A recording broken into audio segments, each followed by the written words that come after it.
Oh boy, we got our final 53. The day has come. The San Francisco 49ers made a flurry of roster moves. Oh, we're going to talk about every single one. We're going to react to every single one. We're going to look at the overall roster. The 49ers made some surprising decisions, and we're going to talk about every single one of them.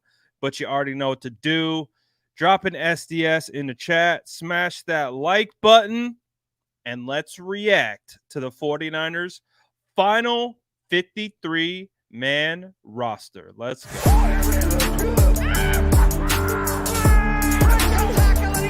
Smash that like button if you haven't already. Love to see it.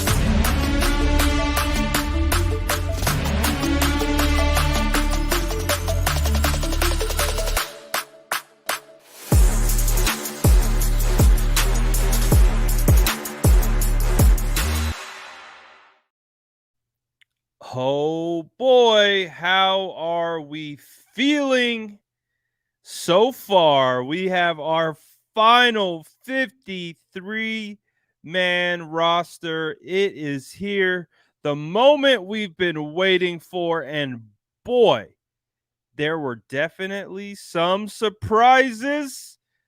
We got a whole bunch of stuff to talk about here, but boy, oh boy, that just means we are one step closer to the regular season.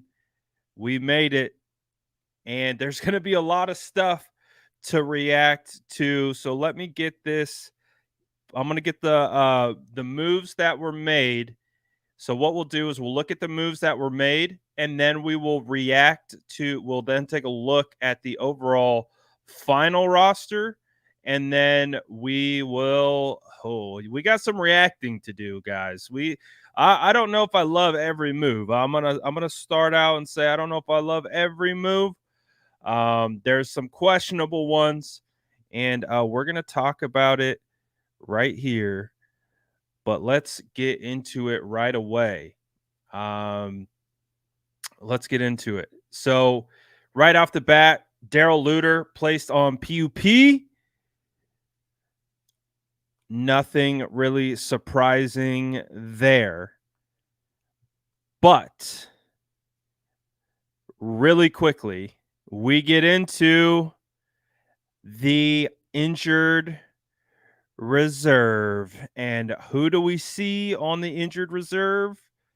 We see Cameron Latu. That means that this year is officially a red shirt year for third round draft pick, tight end Cameron Latu. How do you guys feel about that? Last I heard, Cameron Latu was getting a second opinion on his knee. Again, he came out with the meniscus injury after the final preseason game. They were talking about surgery, and here we are. Cameron Latu is done for the year. His rookie season is over before it even started. How do we feel about all that? That one, interesting to say the least. Definitely interesting. I've heard some things, some whispers that I won't divulge yet, but interesting roster move. Zane Gonzalez being placed on injured reserve. Again, we saw a lot of kickers being moved. We saw a lot of kickers being traded, and it did feel like the San Francisco 49ers were going to be one of those teams that were going to try to trade Zane Gonzalez, but Zane got hurt in pregame warmups. So that didn't happen, and now he's on IR, and his season is over as well. Taylor Hawkins broke his wrist in the final preseason game, so him being on injured reserve really isn't that big of a, it is what it is. He's going to be a practice squad guy anyways. And AJ Parker, likely same fate there.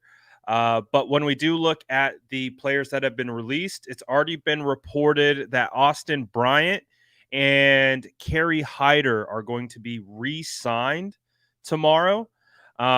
So they will be signed back onto the final 53 after they do some, gymnastics with some of these roster moves and things like that. And it's already been reported that Austin Bryant and Kerry Hyder Jr. will be back on the final 53.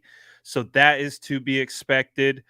Chris Connolly, who had a really good training camp and good preseason and clearly proved to be a solid vet, obviously released. It would be interesting to see if he gets added back onto the practice squad with one of those veteran practice squad designations. Troy Fumagalli released. Brian Hill was just signed as basically a preseason body there at the end. T.Y. McGill, kind of surprising. I really thought T.Y. McGill flashed throughout this preseason and looked really good and definitely had played well enough to earn a spot on the final 53. It doesn't happen, but I do hope he finds his way back onto the practice squad if possible. Willie Snead, too. Willie Snead, to me, is a wide receiver that's deserving to be on a final 53 man. He's an NFL wide receiver. He's gritty. I like the way he plays. I like the way he plays the game. I really do like Willie Snead. So it'll be very, very interesting to see what the 49ers ultimately do by building out their practice squad. They have 16 practice squad spots, 17 if you count Alfredo Gutierrez, but he doesn't count against the total 16 due to the International Pathway program that they have going on. Anthony Miller, a former draft crush of mine, he's been here for 5 days. So that's to be expected there. Didn't expect him to make the roster.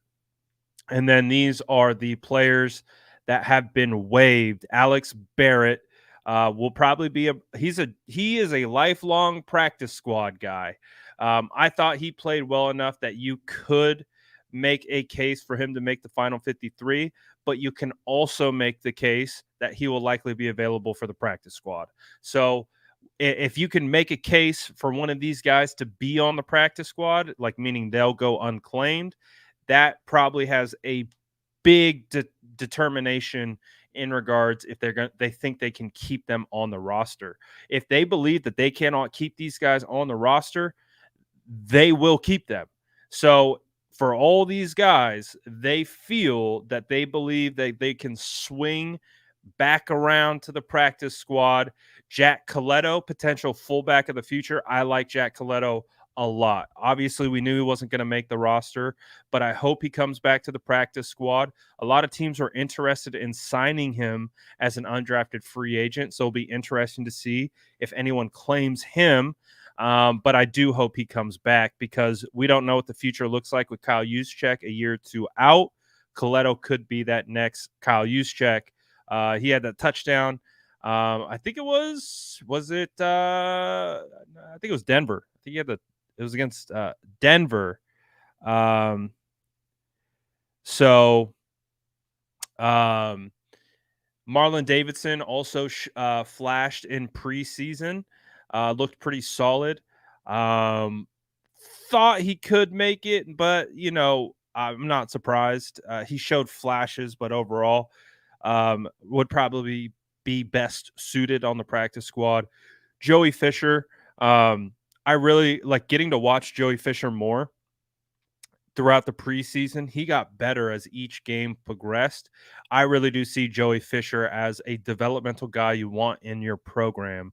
And he is a guy that could be a starter, maybe, or at least making an active roster 2-3 years down the road. So I want Joey Fisher back on the practice squad. He seems like a perfect developmental prospect that you could potentially see on an active roster in a couple years from now.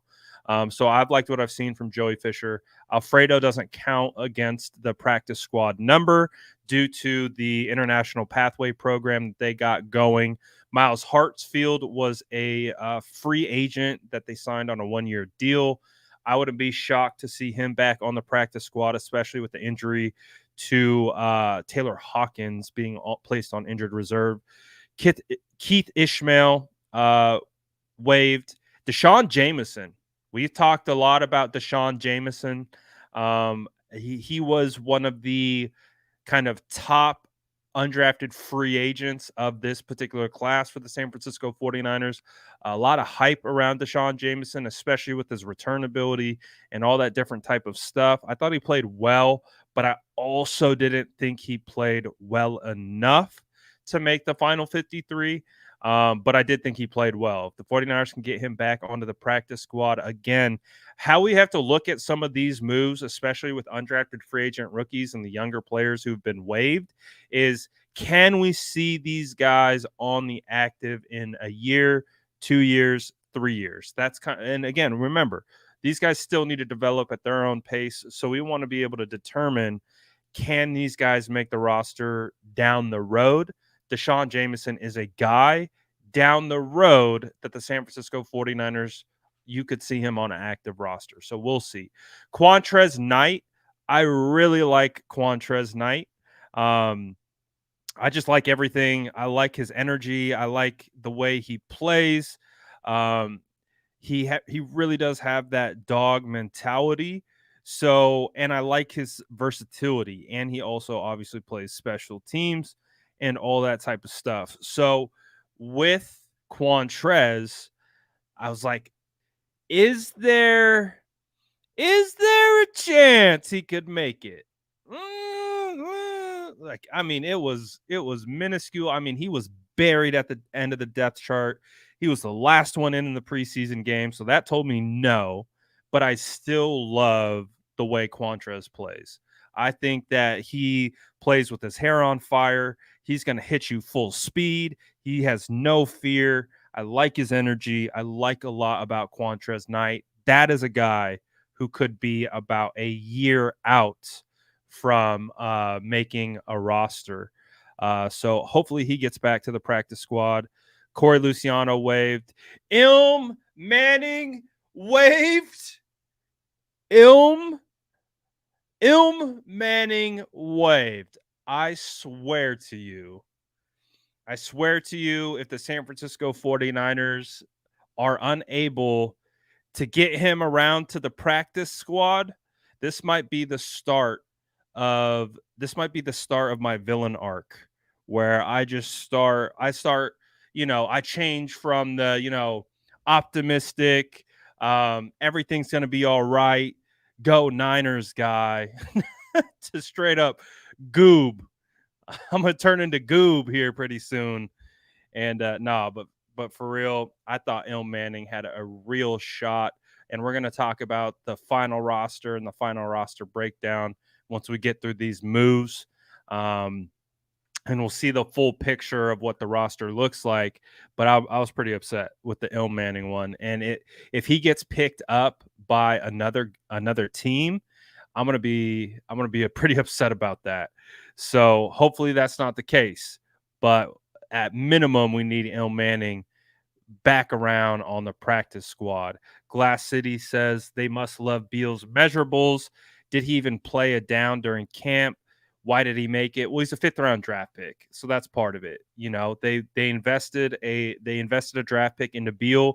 He might not have played that much, but they've also seen something in him to invest a 5th round draft pick in him. So that is going to buy you a leash. Like if you're a higher draft pick, it's going to buy you a longer leash in most cases.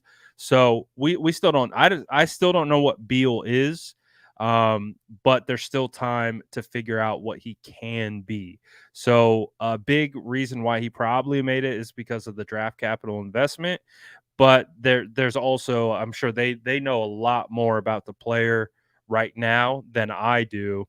But I just haven't seen a whole lot of him. He didn't play very much. So I don't have a great evaluation of him. But of course, the 49ers are going to know a lot better than I do. Beal's been injured for pretty much all of training camp. You really didn't see Beal at all out there. At least me personally. I know he played in spots, but I really didn't see him flash or anything. So I don't even have like a quality scouting report on him from what he did in training camp or anything like that. Tay Martin is waived, practice squad guy. I like Tay Martin a lot. Marcelino McCray Ball, we were bullish on Marcelino early, but just throughout training camp and throughout the preseason, just didn't feel like he did enough to make the final 53. And the 49ers kept a lot of linebackers. When I pull up the final roster, it's weighted pretty heavily. It's weighted crazy a lot. I don't know if crazy is the right word. It's weighted in a way that I didn't anticipate they were going to weight certain positions in regards to numbers and all that type of stuff. But we'll break it down here in a second. Jason Poe waived, Curtis Robinson, Trey Swilling, Leroy Watson. I really want Leroy Watson back on the practice squad. I like him a lot. He's a converted tight end to tackle. I liked what I saw out of him in training camp. I hope he makes it. And wide receiver Isaiah Winstead. Hopefully also back to the practice squad. All right, let's look at the final roster now, shall we? Let's look at what the whole roster looks like compiled on one piece of paper. So again, what we just went over, we went through all the moves that they made to get to this point, which is the final 53. I'm going to pull it up so it's nice and big for us to look at. So that, I mean, the text is really small because 53 names on one form can be hard to read. So I want to make sure that we get this blown up here. And what we're going to do now is we are going to look at, I mean, you may have seen it already. This might be your first time seeing the full 53 on one list, and we're going to go through each position group and we're going to react to each position group. But here we go. So yeah, it's kind of hard to see. I'll do it like that. So it's going to be can I do this? Oh, we could blow it up a little bit more. All right. So we're going to start at the top, obviously quarterbacks, and we are going to work our way through this thing. All right. Smash the like button if you haven't already. The 49ers kept 3 quarterbacks. Are you surprised? Are you surprised by this? I don't think so. I'm going to go super zoom and we'll focus like this. There we go. There we go. Now we can see. We can see real nice. We can see real nice. There we go. All right. Brock Purdy, Sam Darnold, Brandon Allen, just like we drew it up in OTAs, baby. Just like we all envisioned about 4 months ago. Right? This is what we all predicted when we did our way too early quarterback depth chart predictions, back in March. This is about what we thought, right? Brock Purdy, Sam Darnold, Brandon Allen. Dude, it's wild. It hasn't even been like 5 days since Trey Lance has been traded, and it feels like a year ago at this point that even Trey was on this roster, and he's not. He's a Cowboy now. And so now here we are. Brock Purdy, Sam Darnold, Brandon Allen. Not shocked by this at all. Did you guys see that Bailey Zappi got released and Greer got released? I would not mind seeing Bailey Zappi over Brandon Allen. Now I know Brandon Allen's that wily vet, knows the system well, and he really didn't perform all that bad throughout training camp. But I don't know. Do they try to get another quarterback onto the practice squad? If they could get Zappi onto the practice squad, I'm down with Zappi. Give me the Zapster. I like Zappy. I'm shocked that the Patriots released Zappy. I mean, I've got Zappy on some dynasty leagues because I was like, is he gonna beat out Mac Jones? Like I was like, dude, I was like, Mac's in trouble because Zappy's like Mac Jones 2.0. So, hey, we'll see. But Zappy, I'd be interested in. Quarterbacks again, not a big surprise here. Running backs, not a big surprise either. Christian McCaffrey, Elijah Mitchell, Jordan Mason, Ty Davis Price. I'm gonna give a round of applause to Ty Davis Price. I'm gonna say this is a victory for Ty Davis Price, even if it's not from a 49er standpoint or even Ty's standpoint. But from my standpoint, I came into this season believing that Ty Davis Price was on the bubble. And I really did think that a guy like Kalen Laborn could come in and push Ty Davis Price out of a spot. And Ty Davis Price came in on fire. Still some room to improve. He's not a finished product yet. But compared to what we saw last year in training camp to now, I give him the credit. I'm going to give him the credit. He put the work in. He came out. I had him on the bubble. I was damn near cutting him before this training camp even started. But he did a phenomenal job, and I think he's deserving of this spot. And I think he'll get better as time continues. I know he needs to work on his blocking, but we'll bring him to the Brad Graham school of blocking, and I'll teach him a thing or two. We'll get him coached up. He'll be fine. He'll be able to figure it out. Just stop diving at knees, square up, and block the guy in front of you. Once he gets over that, he'll be fine. But so far, not upset with what I'm seeing here. It is what it is. Quarterbacks are what they are. Running backs exactly as we expected. Let's get to the wide receiver room. Oh, look at the boy, Ronnie Bell. Ronnie. Shout out Ronnie. Let's go, dog. All right. So, Danny Gray, Ray McLeod, avoided injured reserve. Shout out to those boys. They avoided injured reserve. So the 49ers kept 6. I was adamant throughout the year that the 49ers are going to keep 5 wide receivers. On my final roster projection, I changed it to 6 to what this is right here. This is what I had for my 6. I had Debo Ayuk, Jennings. Those guys are locks. With the Ray McLeod and Danny Gray, I knew those guys were going to be here. Their injuries weren't serious enough to put them on IR, and they will be useful during the year. And Ronnie Bell, man. Ronnie Bell. Shout out to Ronnie. Shout out to the 7th round draft pick, beating out Conley, beating out Willie Snead. Both those guys had really good training camps. So shout out to Ronnie Bell. Big old credit to Ronnie Bell, 7th round draft pick. I mean, dog.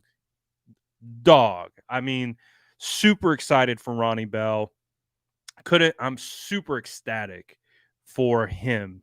And because the odds were against him, man. Like they really were. And so that's one of those stories of getting your foot in the door and being presented with an opportunity and taking advantage of the opportunity. That's how you write legendary stories. And so shout out to Ronnie, man. Just getting started. We still got to see what he can do against starters and things like that. But shout out to Ronnie, man. Shout out to the 7th round pick out of Michigan, defying the odds remember we were talking about the wide receiver room heading into training camp. We're like, this is one of the most stacked wide receiver rooms that we've seen in a long time. And we were like, they're probably only going to keep 5 too. And we had to change it at the end. My pre-camp projection had 5 wide receivers. Post camp, I had 6. There's no way I could cut Ronnie Bell. So I like this wide receiver room. Danny Gray improved throughout training camp. Danny Gray will hopefully be back. I think he had the shoulder AC sprain in the right shoulder. Ray McLeod broken wrist. I saw Ray McLeod. He posted a video on Instagram. He was out there working. So those guys might be back week 1, week 2. But shout out to Ronnie Bell, man. He's gonna have to step up. I'm proud of the kid, man. I've been bullish on this. I've been big bullish on this. What have I been saying? Oh, since I think OTAs. Since OTAs, I've been saying that the San Francisco 49ers are going to keep 4 tight ends, and they're absolutely keeping Charlie Warner. I've been saying this all training camp, or excuse me, all from OTAs to now. And I even switched it though. I got to be keep it a buck. I switched it for my final 53. I switched it to 3 because I thought they were going to try to hide Braden Willis and sneak him around to the practice squad because they really didn't showcase him all that much in preseason. So I thought they're going to try to sneak him through as a former 7th round pick. I saw what I saw in training camp. Braden Willis was the best rookie tight end that by far. So I thought Braden Willis was deserving, but I thought the 49ers were going to try to sneak him through to the practice squad, being a 7th round draft pick, not playing a whole lot in preseason, and them like showcasing Latu clearly. I thought they were going to sneak him. They didn't. And I'm glad they didn't, because Braden Willis was definitely the best rookie tight end all throughout training camp. Obviously, you don't see Latu here. Latu is done for the year. Shout out to Ponte. He called it. He's on IR. So Cameron Latu, the 3rd round draft pick 100, will not see the field in 2023. We are going to have to wait until 2024 to see what Latu is doing, because he's done for the year. This is a redshirt year for Cameron Latu. And shout out to Ross Dwelly. All right, I'm going to give some credit to Ross the Boss Dwelly.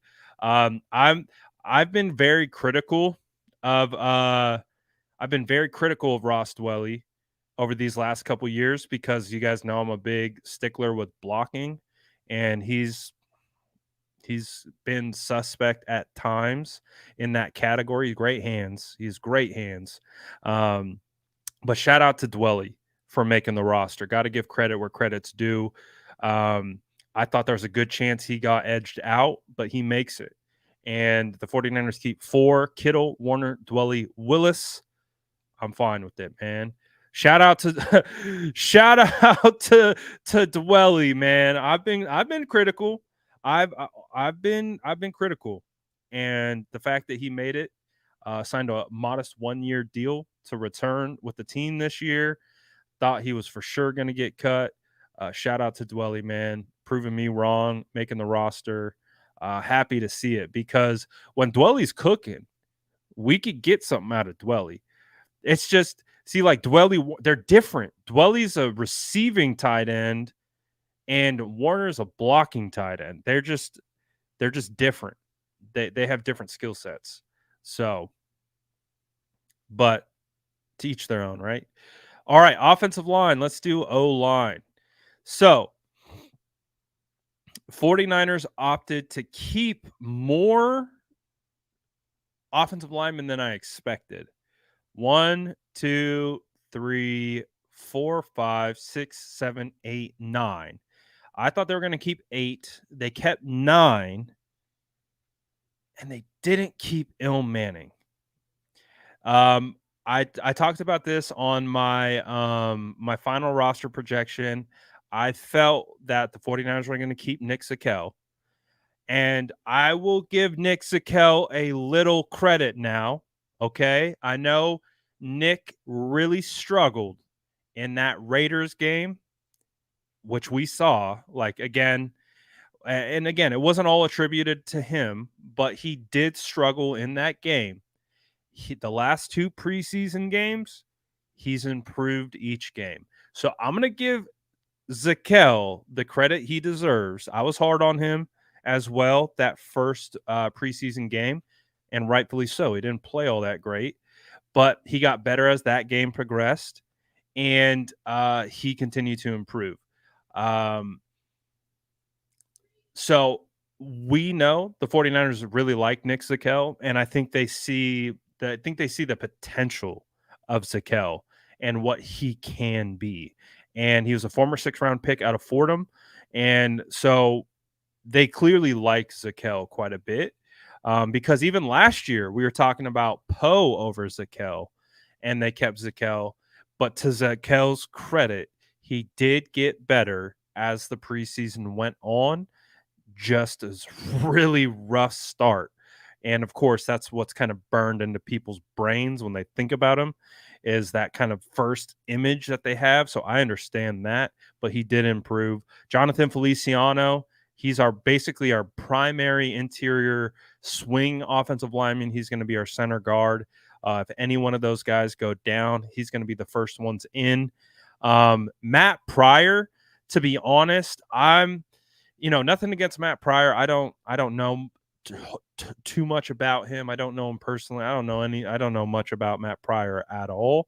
So it's not meant as disrespect or anything like that, but I absolutely 150% would have kept Ilm Manning over Matt Pryor. Matt Pryor to me looks like he can only play right tackle. With Ilm, he's profiles best at interior offensive lineman, but he can obviously play left tackle in a pinch. And I don't know. I just felt like, so now, like, what's going to be really interesting to see is Ilm going to get picked up? So that's going to be interesting. Again, I would have probably opted for more of a developmental type guy, but I guess the 49ers clearly feel that they can bring him back to the practice squad. At least I hope that's the case. And again, Jalen Moore, I understand why they brought back Jalen Moore. Again, Jalen Moore has ability. He has size. He just has lapses. That's just what it comes down to. He has small lapses. He can play well in spots, and his issue is just consistency and being consistently in the right spot, doing the right thing, all that type of stuff. He has ability. His issue is consistency. So right now, I understand it. This is kind of what I talked about in the final roster projection, that I expected the 49ers would do this. So I think in my final, I did project that the 49ers were going to keep more Feliciano Zakel. They opted to keep one more in Pryor. I would have kept Ilm in that. If you kept Jalen and Zakel and Feliciano, I would have kept Ilm. But hey, to each their own. Obviously, the 49ers are going to be better suited to know what they're going to do with their roster than me, but I still have opinions, right? Why Feliciano? He's our best backup interior offensive lineman. He's the only guy I would trust at center if Brendel got hurt. And if Banks or Burford go down, Feliciano will be the first one in for those guys. This is what the defensive line looks like. Again, this was a little bit shocking from a numbers standpoint because they only kept 8. I had them at 10, but I guess this is, and if Nick doesn't count against the final roster. So Eric, Hargrave, Givens, Jackson, Farrell, Kinlaw, Beal, and shout out to Kalia Davis. I didn't know what they were going to do with Davis just because Davis made his NFL debut in the final preseason game of the year. So we just had a pretty small sample size, and I'm gonna be honest, I haven't gone through the defensive tape yet of the Chargers, so I have no idea how he's done. I don't have a quality scouting report on Kalai Davis because he didn't participate last year in training camp. He didn't play last year. He did participate on and off in training camp, and there's nothing that I really saw that stood out to me. But again, that doesn't mean he didn't. I just specifically didn't see anything. Um, so I was wondering if the 49ers are going to keep like T.Y. McGill, one of those guys, but it's been reported that the San Francisco 49ers are basically going to sign Kerry Hyder Jr. and Austin Bryant to the roster tomorrow. So that's what the expectation is. Once they go through some of these loopholes like we've talked about, they're going to add two additional defensive linemen back, Kerry Hyder Jr., who we know very well, inside out versatility, and then Austin Bryant, who to me looks like just a pass rush specialist. Um, he looks like a guy that could pretty much just rush the passer, but I wouldn't trust him so far, at least from what I've seen with much of anything else. But shout out to Kalaya. See, that's the thing. I haven't even watched him yet in the Chargers game, so I can't even give you a true scouting report. So I'm gonna defer. I'm gonna defer to the 49ers on this one. This is the one of the rare occasions where no, I'm just kidding. Um, this one, let's go. This is what we talked about yesterday. Remember, we've been going back and forth about how many linebackers the 49ers are going to keep. Remember? We've been talking about this all offseason. Like, dude, these guys are stacked. They bring in the two rookies. We're like, what are they gonna do at linebacker? What are they gonna do? I had them trading Demetrius because I was like, they're gonna keep 5. I was like, are they gonna do 6? I was like, no, they're gonna keep 5. So my pre-training camp projection, I had them trading DFF. I had D Winters making it, Jalen not making it, and Marcelino making it. That was pre-training camp. Post-training camp, this is exactly what we did for our final linebackers, because my rationale was DFF is just he's too good. He's too good. Like, he's never going to be that ultra physical linebacker, but he is fast and he is always in position to make plays. And again, that's why I was like, I had him traded, but I was like, in the final projection, I was like, he's got to make it. Based on what I've seen on tape, he's got to make it. He's always in the right position. He's always where he needs to be. And that's huge when it comes to playing football. So, and then we've seen Jalen Graham, we've seen D Winters, both of those young rookie studs at linebacker. So, this is exactly what we had in our final projection. It was a hard decision because I've been bullish on Marcelino, but I had to cut Marcelino because I didn't see Marcelino do enough in training camp to convince me he could beat out a DFF or a Jalen Graham. So I do expect, I'm sure it was hard for Marcelino.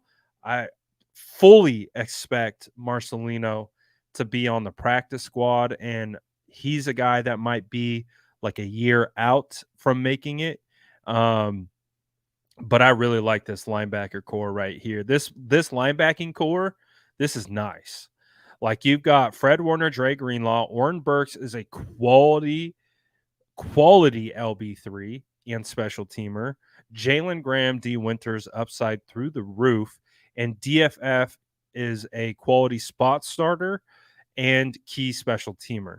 So I like this group. I like this group quite a bit. So pretty happy with it. Now, this is a position group that we've kind of wrestled with and gone back and forth with in regards to the cornerback. And this was I believe this is what I had as well. I'd have to double check my notes, but I'm pretty sure this is my final projection for the cornerback room was Ward, Lenore, Womack, Ambry, and Oliver. I know a lot of people wanted to see Deshaun Jameson make it. I talked about how I liked Quantrez Knight. Um, wouldn't mind him making it. But the experience that Oliver has, even though Oliver has not had a great training camp or preseason, he's played in this league for years, and he has starts under his. He's over 30 starts. So Oliver, it really could be one of those situations where Oliver gets into a game and maybe we start to see it click. Maybe everything falls into place. But this is what I projected. I projected that they were going to keep Oliver because that veteran experience would come. I believe they would trust that more than they would trust Deshaun Jameson. So, and shout out to Ambry. A golf clap for Ambry Thomas. Another bubble player. I had Ambry on the bubble. I was like, oh, this is the year. This is the year. Deshaun Jameson. They got Deshaun Jameson. They got a young kid in here who has return ability. It's going to push Ambry out the door. Shout out to Ambry. Shout out to Ambry. Hey, man, Ambry, TDP, two guys that were firmly on the roster bubble that beat the allegations.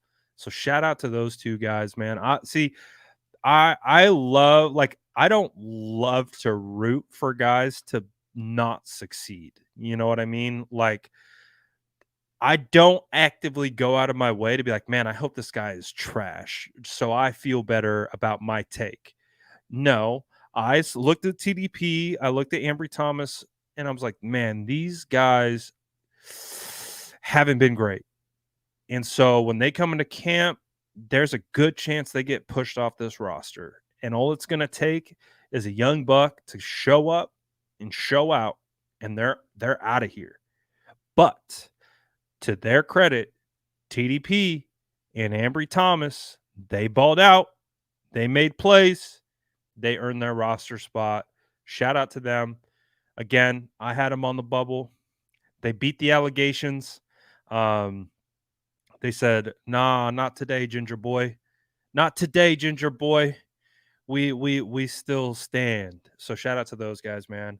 Um, and it's deserving, right? I feel like they deserved it. I feel like they earned it. I feel like Ambry earned it. I feel like TDP earned it. And that's exactly what you want to see as a football player. That's exactly what you want to see from these guys. You don't necessarily want to see a guy given a position. You want to see them earn a position. So we'll see. We'll see. But overall, like, we don't really know I think we've heard reports that Lenore is going to be nickel and Ambry might be cornerback 2 across from Charvarius. So the 49ers are still trying to, like, smooth out what they're cooking up with their starting cornerback group. It could change week to week, and all that stuff. But hey, we do know Ambry's started before. He didn't see the field at all last year, but this could be a good bounce back year for Ambry. So we'll see. And the 4 safeties, not much of a surprise here. Talanoa Hufanga, Tashawn Gibson, Jair Brown, George Odom. What is going to be interesting, though, about this group is what's going to be interesting to see is, does Jair Brown play sooner rather than later?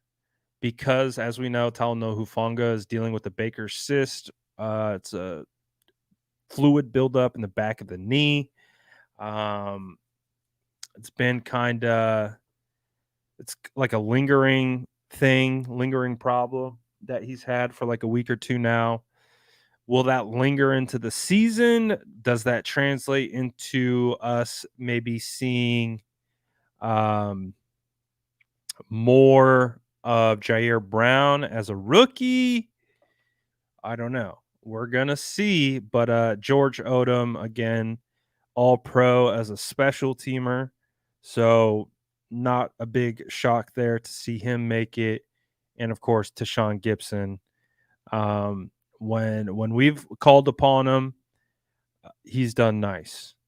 He's done a good job. So not bad, not bad, not bad. And then of course we round out the final 53 with the specialists. So the takeaway here is that Moody avoided injured reserve. So one of the things that we were looking for was Moody potentially going to be placed on IR. Was it going to be a red shirt year? Is he going to be placed on IR now that he's on the final? So we still have questions. We still have questions on who's going to be kicking week 1, but Moody did avoid the year-long injured reserve, the dreaded red shirt year. So that is a somewhat positive sign.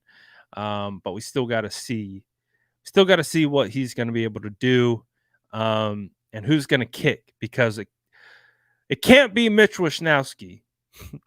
I love I love Mitch, but I'm just going to rag on him every time that we got to mention him as a kicker for a field goal, because my guy just cannot kick a field goal to save his life. I mean, for a guy who kicks a ball for a living and gets paid millions of dollars to kick a ball, he cannot kick a field goal. And that's just hilarious to me. But I still love Mitch. And the Boomin' Onion still has a soft spot in my heart. But I'm going to rag on him anytime he's got to kick a field goal.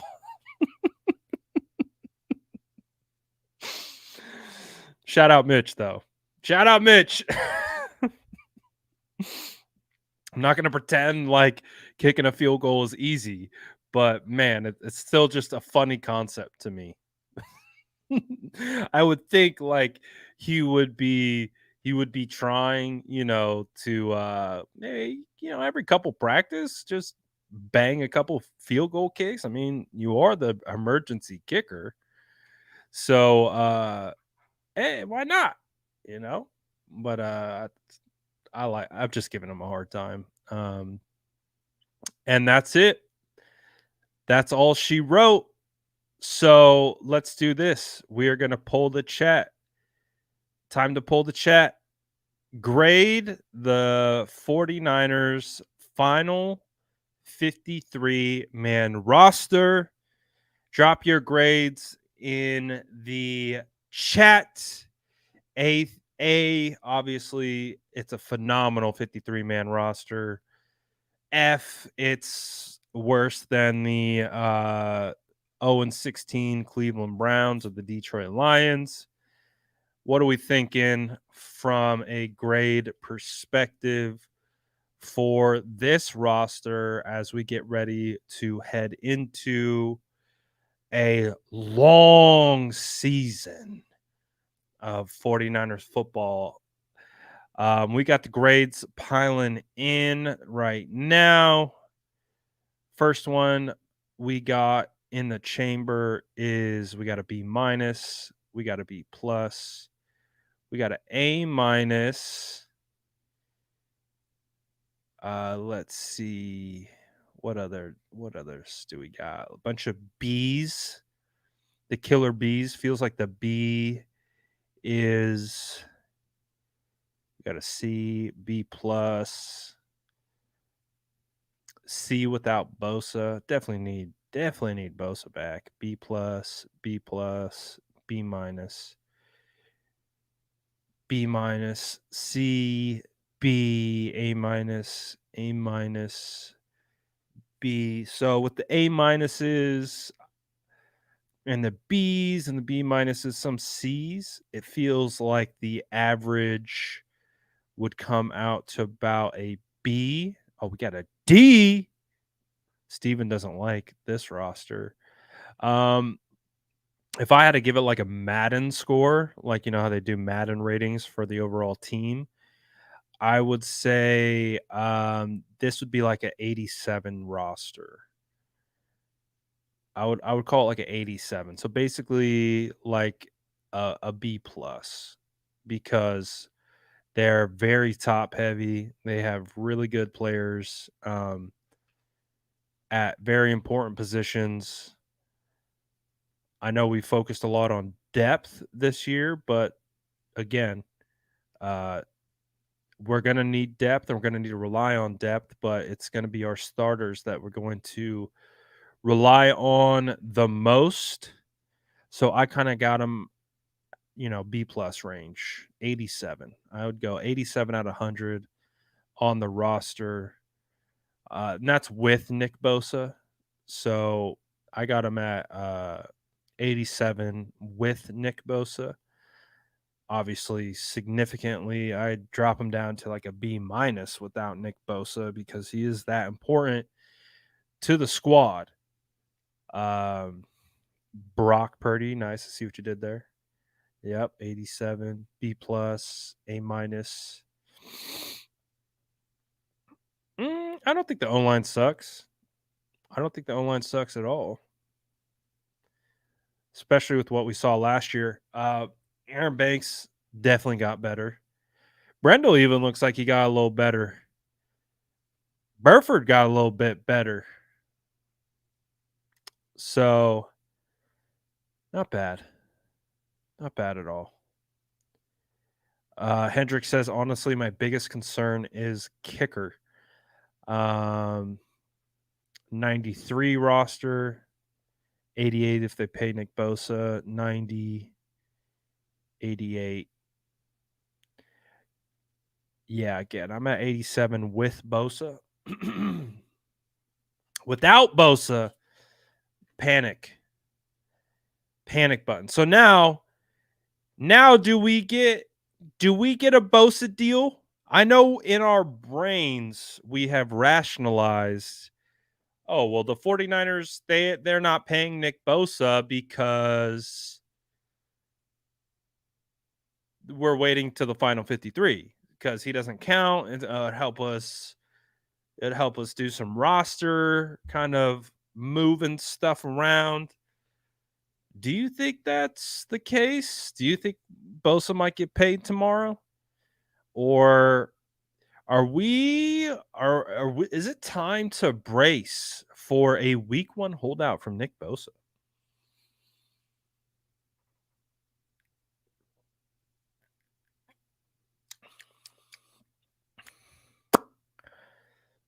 God, I hope not. I hope not. I'm worried. I'm officially worried. So I've done my best to not be worried all off season.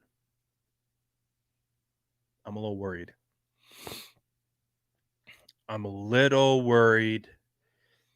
This is what I want. Breaking news, Bosa will sign tomorrow. I hope so.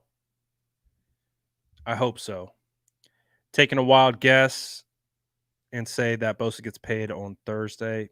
God, I hope so.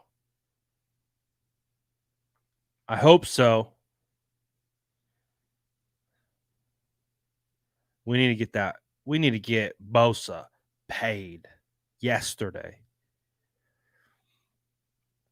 When should we panic? I would say I'm prepared to hit. So I'm in like pre-panic mode. I'm feeling the pressure. I'm starting to feel the pressure. I'm starting a little pre-panic.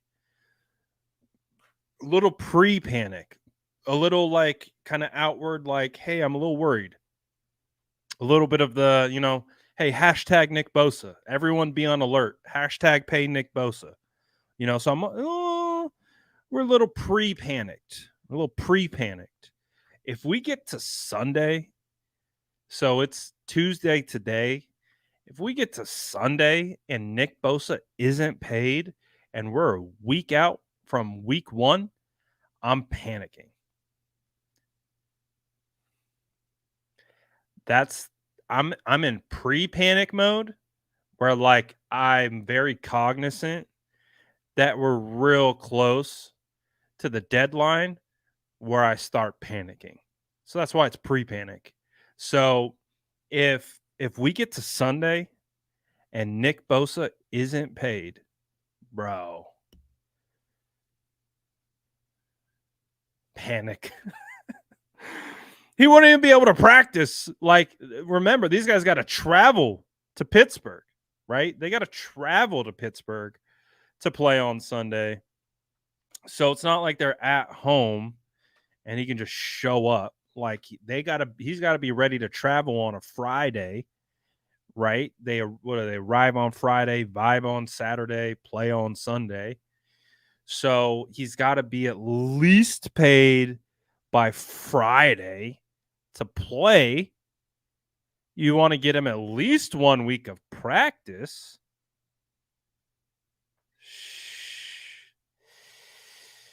After Labor Day, I'm going to start having heart murmurs.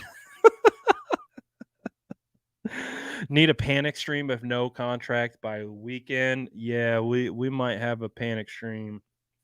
If it's Monday and Nick Bosa's not paid, it might be the panic stream. That might be the case because we need to get this guy paid. I don't like the cloud. I don't like the cloud around the 49ers right now. It's kind of a dark, ominous cloud with the kicker situation. No Nick Bosa being paid. Obviously, the whole quarterback saga. It's kind of a cloud. Just we need a cleanse. We need a cleanse. We need a jolt of good energy. What better to provide a jolt of good energy than signing Nick Bosa? Just pay him. We need it. This fan base, this is my message to the 49ers. This fan base cannot mentally withstand a Nick Bosa holdout going into the season, or worst case scenario, him requesting a trade. This fan base is not mentally strong enough to handle this. This fan base through the last 3 years has been in constant turmoil over the quarterback. Can't handle it. Can't handle it. There'd be a mutiny. It'd be a mutiny. Like you would I think if that happened, it would flip the most loyal fans. That's where I think we're at. Like if a deal doesn't get done and somehow like it goes to the worst possible case scenario, I think you will flip your most loyal fans. And again, this is as someone who talks, interacts with, engages with fans every single day, hundreds, thousands of fans every day for years. This fan base is ready to spontaneously combust or get ready for a season because Nick Bosa has been signed and they're ready to go. There's only 2 options: spontaneous combustion or locked in, ready to go. To be locked in, ready to go, you got to sign Nick Bosa. If that doesn't happen, this fan base will flip. It'll happen. It will happen. So, I don't want to see that happen at all. At all. We need the bear. Pay the bear. Save us from our mental condition, because we all rely on the 49ers for our happiness, which is probably a mistake on our part, that we put so much of our mental well-being. But that's why we are who we are. We're a passionate group. We love the 49ers and we want to see them succeed. And we need it. We need it for our souls. Our souls need it. Our souls need it. Do it. Do it. Do a solid for the fan base. Boy. If it takes a turn, but we're not going to go down there just yet.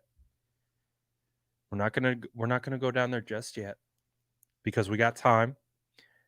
Sunday's our new official deadline. All right. Sunday is like panic. All right. We're pre-panic now.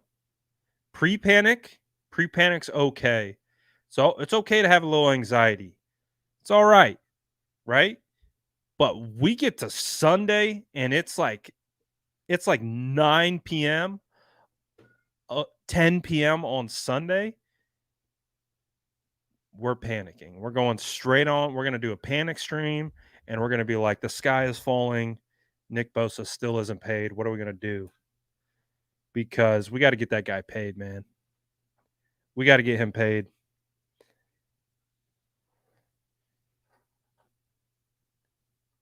We need it. We need it for our souls. I need more Sackaroonies. Focus, you son of a. That's a Sackaroonie, baby. Pay the man his money.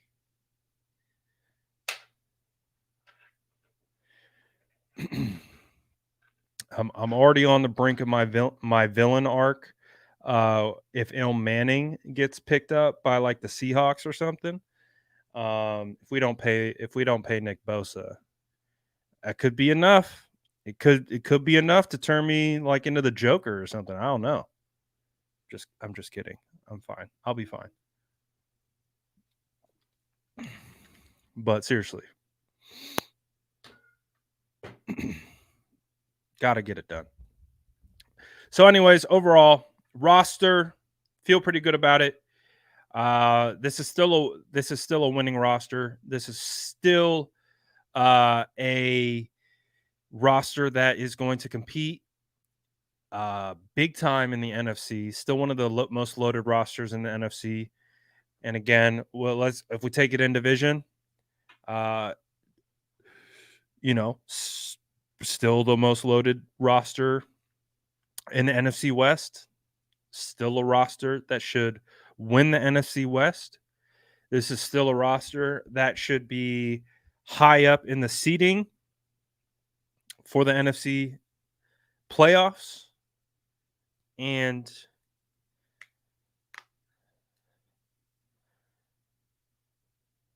we'll get into it. We'll get it. So we're not out the weeds yet, right? We got the quarterback situation figured out. Trey Lance era is over. Take it for how you will. Some people happy, some people mad, some people indifferent. Next is we got to get Nick Bosa paid. Appreciate the $2 super chat. He says, 49ers Empire says, my $1.99 donation will swing 97 back here. Yeah, feel free to drop all the $2 donations, and we'll see if we can stack up enough to get these get Bosa here. People said they want the pin.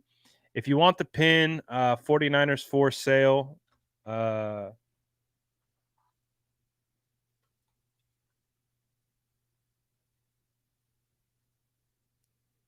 you can pause the video, snap a picture of the QR code.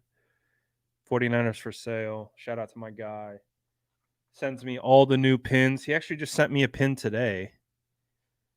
He sent me the Ayukin.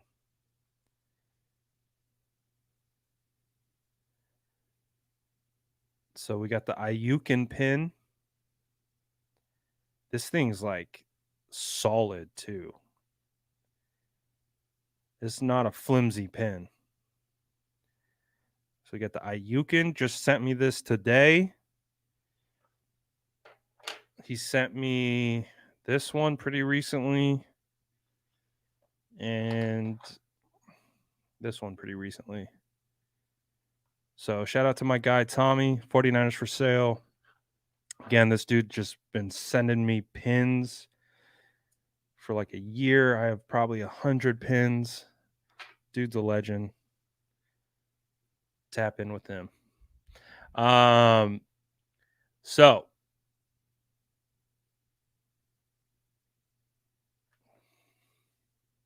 I think I got another super chat.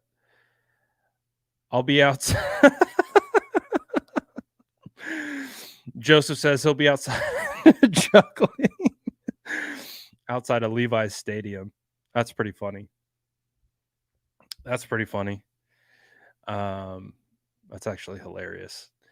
Olive Oil, I kind of like that name.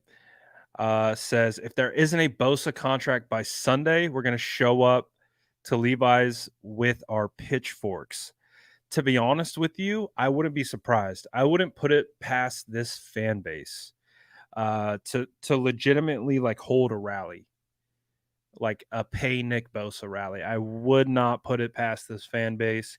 This fan base is 100% the type of fan base that would do that. That would show up right outside of Levi's with signs, with everything. A pay Nick Bosa rally. It would absolutely happen.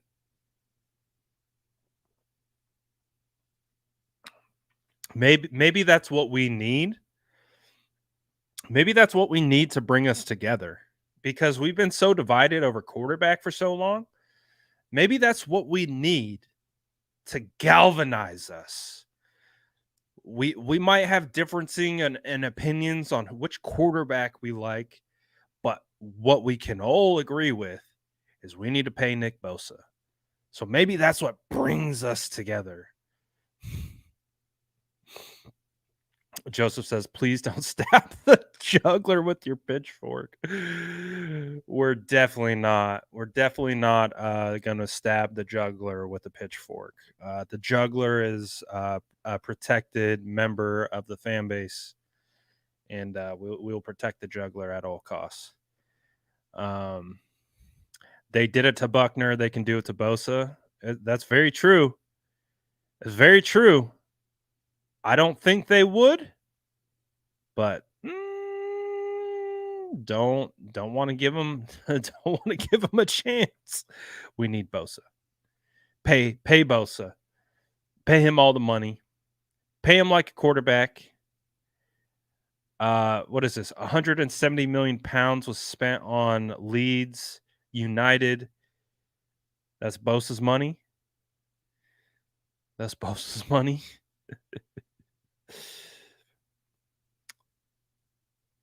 Yeah, we need to pay him. I like this. The Bosa quote. Couldn't agree more. Couldn't agree more. I do though think we are kind of at the point where it is like we're doing a hashtag pay Nick Bosa post every day. I think that might be where we're at. Might start off every day with a pay Nick Bosa post from here on out. We got our first one today on Instagram. You see it. So we got the hashtag pay Nick Bosa. So we're ready. We're ready to go. We got to get this guy paid, man. Oh, did you guys see Jimmy's comments? What'd you guys think about Jimmy's comments? When he called basically called the 49ers handling of the quarterback situation messy, all that type of stuff. A little spicy. A little spicy, Jimmy. Oh, he was definitely holding back. 100% he was holding back. That's why he kicked the question back to the interviewer because he didn't want to answer it. He didn't want to answer it, so he kicked the question back. Galaxy brain move from Jim there. He's like, I don't want to answer it. You answer it. And then he's like, yeah, that's one way to put it.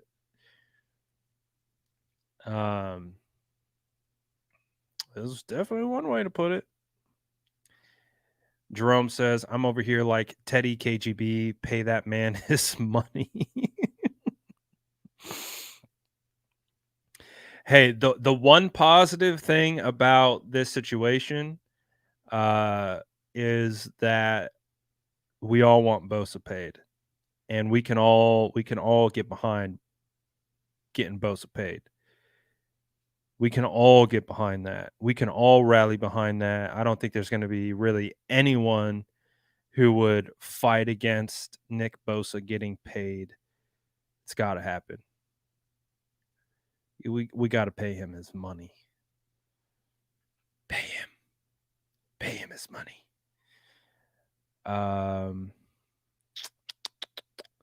What else? Anything else happened today? So we got our 53-man roster. It's done. It's figured out, but we still got to figure out kicker.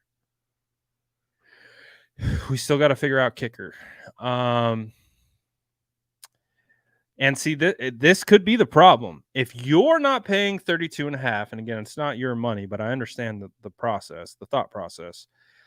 My sweet spot was 33.5. But what if Bosa wants 35? What if Bosa wants 38? And right now, and again, when we say that, on average, TJ Watt's making 28 on average. So I don't know. It's a hard spot because Nick Bosa is 100%. I mean, he's probably right now the best player on the team. He probably is. You know, I think Trent Williams has held that title for a couple years now. But I think like this year could be the passing of the torch. It could be passing the torch where Nick Bosa takes over as best player on the team this year. So, and that's on a stacked roster with Christian McCaffrey and Kittle and Debo and Ayuk and Hufanga, Fred Warner, Hargrave, obviously Trent Williams. So, man, we'll see. We shall see. It's kind of scary. I just want to celebrate. Is that too much to ask? Oh, don't do this to me. Olive Oil says Bosa for Brian Burns and JC Horn. The problem is you still have to pay Brian Burns, though. I mean, you're not paying him Nick Bosa money, but you still have to pay Brian Burns.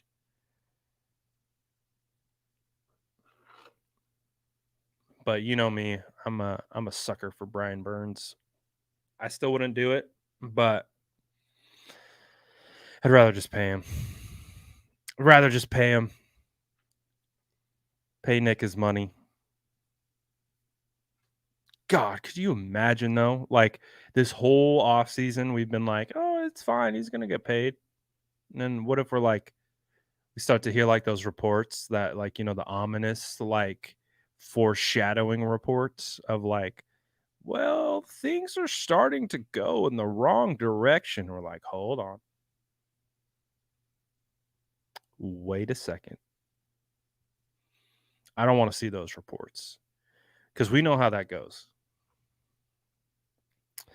Well, when you get those little the little foreshadowing, the little conditioning tweets, the little like, well, what if? Or you gotta stay locked in on those like conditioning tweets, the conditioning ones that try to like condition your mindset before they drop the news. Nope. Don't want to see those. Don't want to see those at all. So, hey man, I think they'll get it done. I still think he'll sign. I think it'll be more of a lot of, just nothing, and just, obviously taking longer than we would hoped for. But again, if we get to Sunday and he's not signed, I'm going into full-blown panic mode. So we'll see. We'll see. Question for you guys. Do you guys want to do film tomorrow? You guys want to do film breakdown tomorrow? 49ers Chargers. There's actually some good clips to come out of there. I'm still working through the tape. But we could do film versus the Chargers. I know it was on Friday, but there's some good plays I really liked. Debo, Ayuk. It was a fun. I'm only like halfway through it, and there's a lot of like quality plays in there. So okay, we'll do film breakdown tomorrow. So I'll do offensive film breakdown tomorrow. I got to check with Aponte to see if we're going to do state of the franchise. But if we're going to do state of the franchise, I can do two. I can do like a film breakdown and then state of the franchise. So we'll plan on doing film breakdown tomorrow of the offense. And like I said, there's some fun little nuggets in there that will be fun to break down. Fun to break down Purdy's game, break down the offensive line, wide receivers, running backs, all that good stuff. There's some quality stuff to break down in that game. Where's the pin man on the web? He is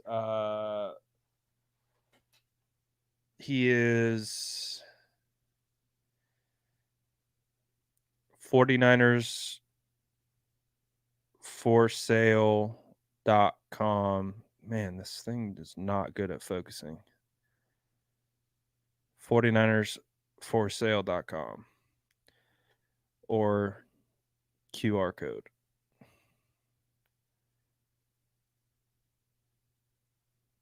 He gets the shout out. He gets the free plug because he sends me so many freaking pins. I have so many pins by him.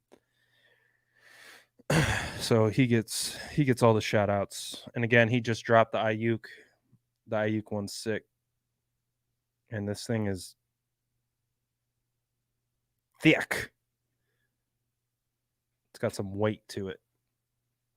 It's my guy Tommy. But okay, so that's what we'll do tomorrow. We'll do film breakdown tomorrow. And we'll do potentially state of the franchise, but separate.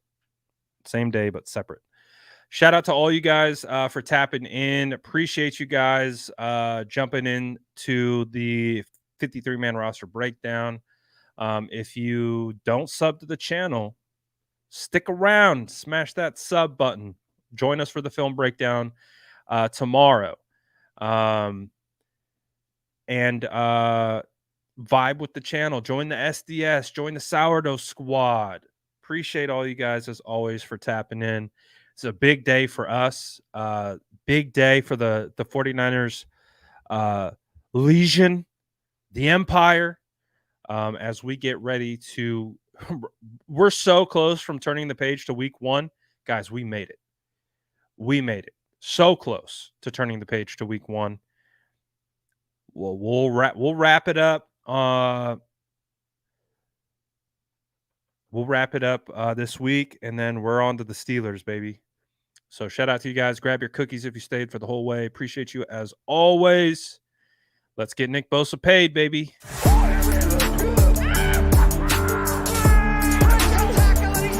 Smash that like button if you haven't already. Love to see it.